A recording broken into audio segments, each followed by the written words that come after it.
Bienvenidos al ciclo de entrevistas de la 7ª edición de El Viaje de Tiempo de Seguros.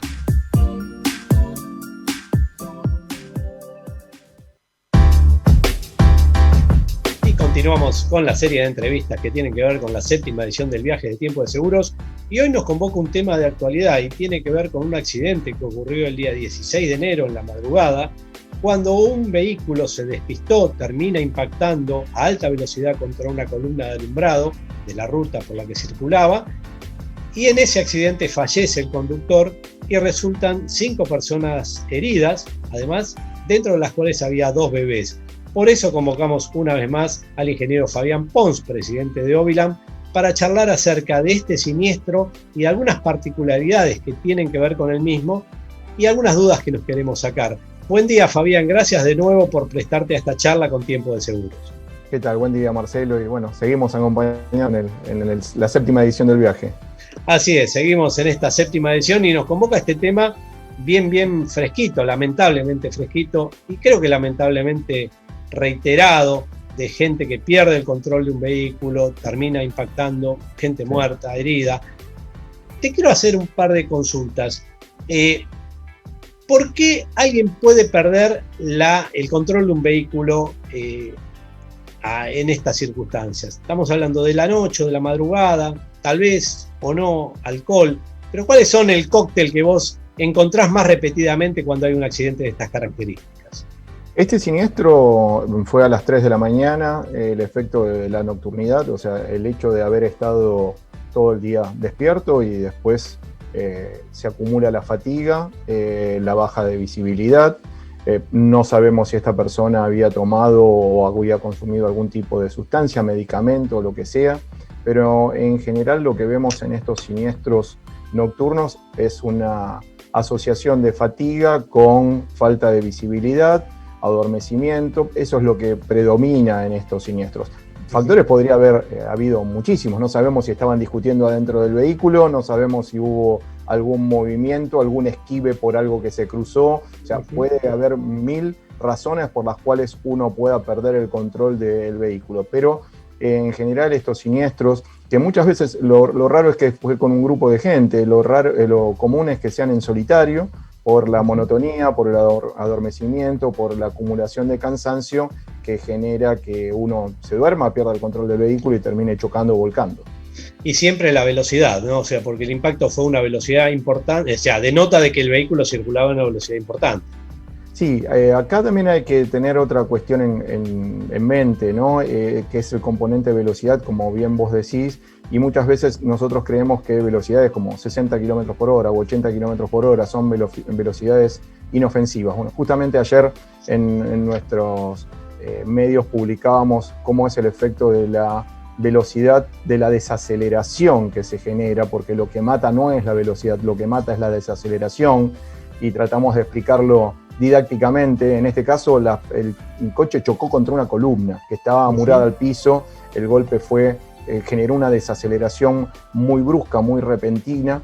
Pensá que a 60 km por hora todo el proceso de choque hasta que se termina de comprimir el vehículo y rebota dura solamente 1/10 de segundo, y se genera a 60 km por hora una desaceleración de 17 veces la gravedad. Por eso se dice que chocar a 60 km por hora contra algo que está detenido equivale a generar una fuerza igual a 17 veces el peso de la persona. Entonces, imagínate cuando hay gente suelta dentro de ese vehículo, la proyección que va a tener contra cualquier cosa, contra otras personas, contra el parabrisas, salir despedidas, pegar contra parantes.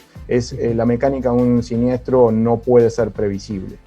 Claramente aquí los demás pasajeros viajaban sueltos porque todos ellos tuvieron traumatismos craneales, incluso a nivel columna vertebral, o sea, evidentemente nadie iba bien atado, o eso es lo que denota las consecuencias, ¿no?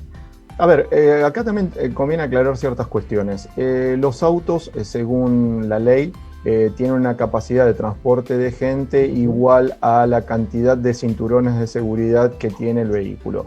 A partir del decreto 32 del 2018 se hace una modificación y habla de la cantidad de cinturones y apoyacabezas cuando se ponga en vigencia el tema del quinto apoyacabezas. O sea que en el mejor de los casos podrían ir 5 personas y no 6 como era en este caso. En la provincia de Buenos Aires, la limitación de pasajeros menores de edad dice que los chicos tienen que ir, los chicos menores de 10 años tienen que ir en las plazas traseras utilizando su sistema de retención infantil de acuerdo a la envergadura de su físico. Entonces acá teníamos 2 criaturas que tendrían que haber ido en sus sillitas, por lo tanto difícilmente podría haber habido un quinto ocupante, aunque podría haber estado, pero no 6, nunca puede haber habido 6 personas. O sea, estaban circulando en infracción, puede ser causal de rechazo por parte del seguro por el exceso de cantidad de personas. Sí. Lo que mucha gente nos pregunta, dice, bueno, pero si es un bebé y yo lo llevo en brazos, es una persona. Y la ley estipula que esa persona, que es un menor de 10 años, tiene que ir en su sistema de retención infantil. No puede ir en los brazos de la mamá o del papá o de cualquier familiar. Creo que vale la pena reiterar, Fabián, frecuentemente vemos bebés viajando en manos de su mamá. Sí. Creo que la mamá cree humildemente que ella ante cualquier cosa va a poder sostener a ese bebé, pero me gustaría que nuevamente volvamos sobre ese punto. ¿Qué va a pasar con ese bebé ante una frenada brusca o, como en este caso, ante un impacto brusco?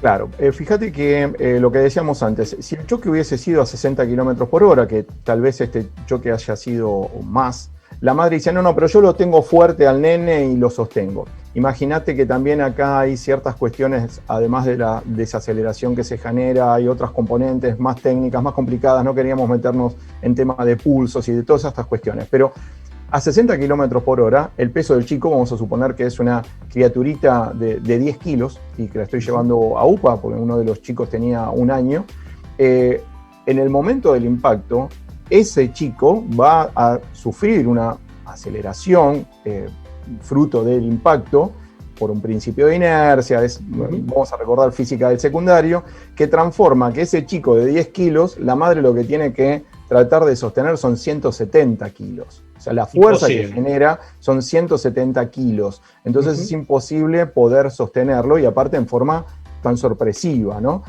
Así que es imposible que la mamá lo sostenga. Sí, un sistema de retención infantil que tiene su sistema ISOFIX, su sistema latch o el sistema de cinturones que agarra a la silla contra el auto y a su vez el chico va agarrado dentro de la sillita cuando es una silla de nivel 1 que tiene los cinturones de 5 puntas, similar a lo que puede ser una butaca de un auto de competición. Fabián, te llevo a un tema que también está presente en este accidente y es el que termina impactando con una columna de iluminación. Sí. ¿Hay alguna normativa que establezca cómo deben estar instaladas esas columnas? ¿Qué protección tienen que tener?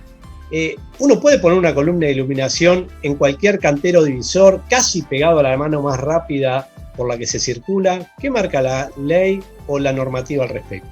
Volvemos a al clásico problema del federalismo, ¿no? De a quién pertenece esas instalaciones, si son nacionales, provinciales, municipales. No tenemos protocolos, por lo menos, que se sigan de ese tipo de instalaciones y las protecciones que deberían tener. Poner una columna en un cantero central, sabemos que evidentemente cuando haya un choque, si le pegan, va a generar un siniestro grave. Por lo tanto, deberían estar debidamente protegidas, esos canteros deberían tener sus guardrails correspondientes, tanto de un lado como del otro, de forma tal de contener al vehículo, evitando que rebote y vuelva a la traza o que se meta en el cantero e impacte algo mucho más agresivo como puede ser una columna. La tendencia mundial es generar vías que sean carentes de obstáculos, ¿no? Que el vehículo ante un descontrol pueda carretear sin impactar, lo mismo que puede pasar en un circuito de competición. Entonces, no solamente es construir rutas nuevas o avenidas nuevas, sino cómo hacemos más amigable esas rutas o esas avenidas, y por eso es que hay una limitante de velocidad para el caso que no se pueda tener esa amigabilidad del entorno con los vehículos que están circulando. Entonces, vemos que los diseños muchas veces son muy pobres, que el mantenimiento también es pobre, que todo lo que hace a la infraestructura vial no siempre se lo renueva, se lo mantiene o se lo repara después de un siniestro como corresponde, y en este caso dejar objetos agresivos, sin ir más lejos, en la autovía 2, si ustedes se acuerdan, el siniestro de hace justo un año atrás, del micro que volcó, que llevaba tanta cantidad de pasajeros y que le pegan una alcantarilla en el medio de una curva, un retome con una alcantarilla de frente. Bueno, eso es la antítesis de lo que es un diseño racional de una ruta, ¿no? De una vía. Sí, lo que debería prevenir aquel que construye los caminos y los señaliza es que le dé una chance más a aquel conductor que, por el motivo que fuere, corre ese riesgo de impactar, o sea, tener una vida más, digamos, sería. Sin duda, lo que pasa es que el ser humano es falible y tenemos que entender eso. Los seres humanos nos vamos a equivocar, necesariamente nos vamos a equivocar. Entonces, ¿cuál es la tendencia mundial? A generar vehículos con más asistencia al conductor, de forma tal de sacarle ciertas potestades de manejo ante ciertos errores, que son los sistemas ADAS, los sistemas de asistencia a la conducción, y por otro lado, generar vías que sean más amigables ante el descontrol de un vehículo, que no tengan obstáculos de frente, que tengan banquinas en mejor estado, que tengan cartelería inteligente, que no haya alcantarillas. Entonces todo eso contribuye a que, si bien el siniestro se va a generar, no van a tener la magnitud y las consecuencias que podría tener teniendo obstáculos. En este caso fue una columna, pero tranquilamente pudo haber sido un puente, pudo haber sido un cartel de señalización o la combinación, porque un colega nos contaba días atrás de un tío de él que impactó contra una columna o contra un cartel, con la mala suerte que el cartel se desploma y lo termina matando dentro del auto. O sea, esa combinación incluso puede ser fatal y está ahí a la vera del camino. Claro, fíjate que cuando hay vías separadas, se lo hacen con canteros centrales, que esos canteros centrales pueden estar muchas veces deprimidos porque los usan como desagües, lo que hablábamos recién de la autovía 2. Hay otros que tienen sistemas de guarray que soportan al vehículo ante el impacto, que en este caso sería lo más razonable para ese tipo de vía, pero hay que tener en cuenta que no es solamente pensar la ruta o la avenida o la autovía para que circule el vehículo, hay que pensar qué va a pasar cuando ese vehículo pierda el control, se genere un siniestro que necesariamente va a ocurrir. Entonces, ¿cómo va a responder esa vía? ¿Qué tan amigable va a ser? ¿Cómo voy a hacer para contener el vehículo? Fíjate que en muchos lugares donde la zona de préstamo es lo que queda entre la banquina y el alambrado del campo, digámosle así, que se los usa también como canales, como desagües, y ante el caso de un vuelco, porque muchas veces está más elevada la ruta que el frente del campo, entonces se genera una depresión por donde corre el agua, y ante un vuelco las personas se desmayan y mueren ahogadas. Entonces, ¿cómo hacemos para hacer más amigable todo ese tipo de cuestiones? ¿Se pueden hacer esos canales que no estén a cielo abierto? Sí, se pueden hacer, pero es más costoso. Entonces, acá es la dicotomía entre lo seguro y el costo que tiene esa construcción. Esa zona de préstamo recuerdo haber visto en zonas donde se han inundado campos, de que se termina utilizando muchas veces para contener el ganado, que no puede estar en el campo porque está inundado. Otra zona de préstamo donde directamente se ha optado por la opción de sembrarla con maíz, soja, lo que fuere, con lo cual no tenés zona de préstamo en pos de pongámosle, un negocio privado. Sí, a la falta de controles, muchas veces lo que se estila hacer en el campo es que esa zona de préstamo se siembra, o sea, el patrón, digamos así, el dueño del campo pone la semilla y el agroquímico, y lo que se produce ahí queda para los empleados del campo. Pero bueno, eso son costumbres. ¿Se puede hacer? No se puede hacer, porque esa parte pertenece a la ruta, está en servidumbre, así que no podría utilizarse. Volvemos a lo mismo, tenemos una estructura social carente de controles, que se suma a esa carencia de controles, a ese sentimiento de impunidad, que podemos hacer lo que queremos, falta de conciencia, de educación, de concientización, nos hace tomar riesgos. Tenemos una gran diferencia entre el riesgo percibido y el riesgo real, y esa diferencia entre lo real y lo que yo pienso que es lo que nos induce a cometer ciertas imprudencias, ¿no? Bueno, Fabián Pons, la verdad me encantaría decir, esta fue la última vez que vamos a hablar de un tema como este. Lamentablemente creo que no, que la realidad y la actualidad nos va a volver a convocar, esperemos que en bastante tiempo.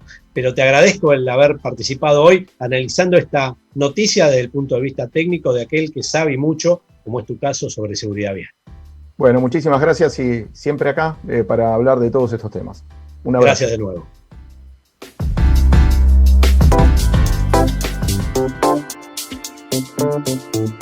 Te esperamos en la próxima entrevista de la 7ª edición de El Viaje de Tiempo de Seguros.